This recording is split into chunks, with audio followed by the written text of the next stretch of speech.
Halo, senang bertemu dengan teman-teman di Dompras Channel sharing kabar baik. Saya harap semua teman-teman dalam keadaan sehat dan bahagia. Nah, pada hari ini teman-teman, saya akan share mengenai keluar dari zona nyaman. Apa yang nyaman? Tonton videonya teman-teman ya, supaya teman-teman nggak salah mengerti. Dan buat pertanyaan di kolom komentar, saya juga berusaha menjawabnya pada video ini. Nah, zona nyaman yang saya maksud begini, ketika seseorang yang mengalami anxiety disorder mau berusaha keluar dari obat antidepresan, mau supaya tidak tergantung dari obat antidepresan. Nah, bagaimana keluar dari zona nyaman? Keluar dari zona nyaman artinya zona di mana kita ngerasa stabil kalau kita setelah minum obat. Ya, pastikan ada keinginan untuk sembuh tanpa obat, dan dari berbagai pertanyaan di kolom komentar kan saya juga tahu ada beberapa teman yang bertanya, saya mau seperti Don Pras yang bisa tanpa obat antidepresan. Itu baik, itu motivasi yang bagus. Nah, yang harus teman-teman ketahui, satu, itu perlu kemauan yang kuat dari diri kita untuk sembuh dan terlepas dari obat antidepresan. Yang kedua, saudara harus berusaha. Yang ketiga, latihlah apa yang tidak bisa saudara lakukan. Jadi ketika melakukan 3 hal ini, maka teman-teman nanti akan melihat perubahannya secara signifikan. Kalau pertama ada kemauan, kedua ada usaha, ketiga lakukanlah. Maka teman-teman akan melihat perubahan.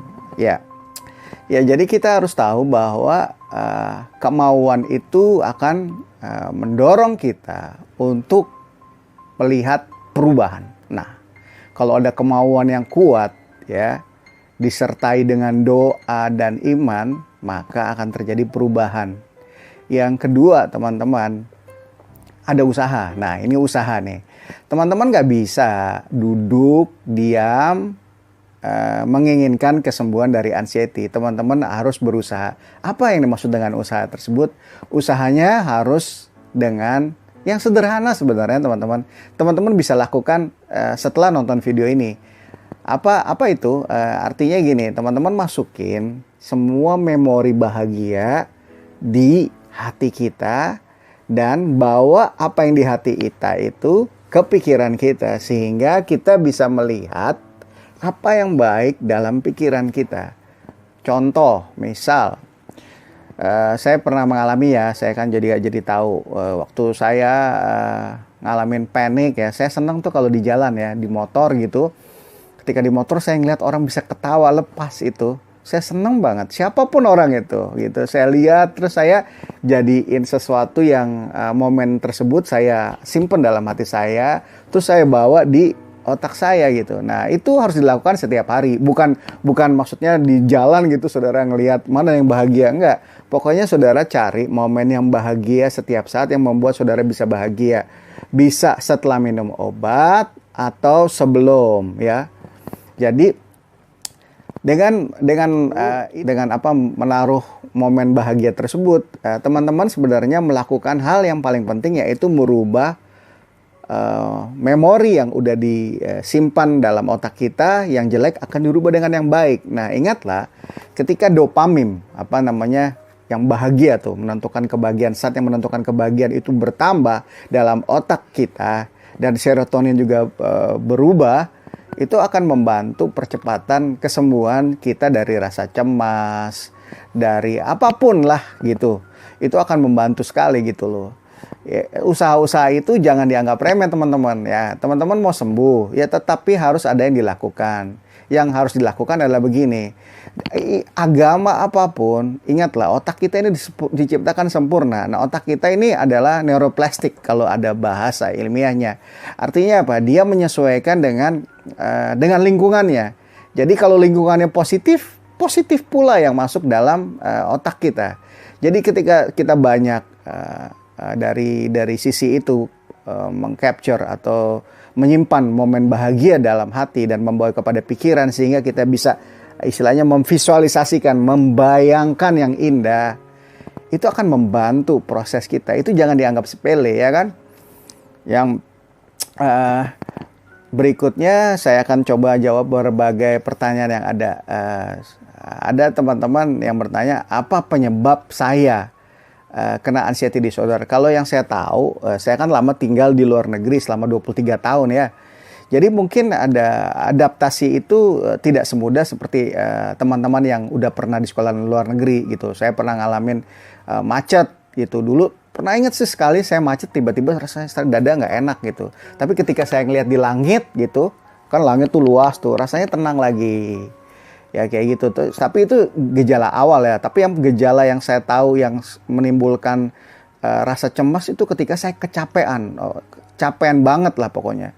Saya seminggu waktu itu kan saya bekerja sebagai komentator sepak bola ya. Khusus Liga Belanda karena saya lama tinggal di Belanda gitu. Saya mendapat tawaran kerja dan saya sangat senang. Nah saya tidurnya nggak teratur. Waktu itu saya suka sepak bola, saya nonton Messi lah. Dan kemudian saya main bola. Nah itu aja gejala awalnya. Dan kemudian bagi yang Kristen nanya gimana kalau untuk sembuh. Taruh firman di hati, visualisasikan, perkatakan. Ada gejala, tolak dengan otoritas. Itu aja Pak, Ibu.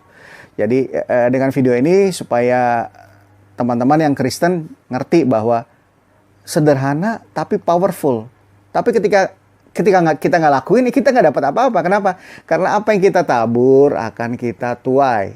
Ya, saya sering bahas tuh di video sebelumnya. Kalau kita tanam biji mangga, kita akan melihat buah mangga. Kalau kita tabur firman tentang kesembuhan, kita akan menuai kesembuhan. Nah, buat yang bukan Kristen, tahulah bahwa otak Anda itu diciptakan sempurna. Jadi, apa yang saudara masukkan dalam pikiran akan merubah sel-selnya, akan merubah DNA-nya sekalipun gitu loh.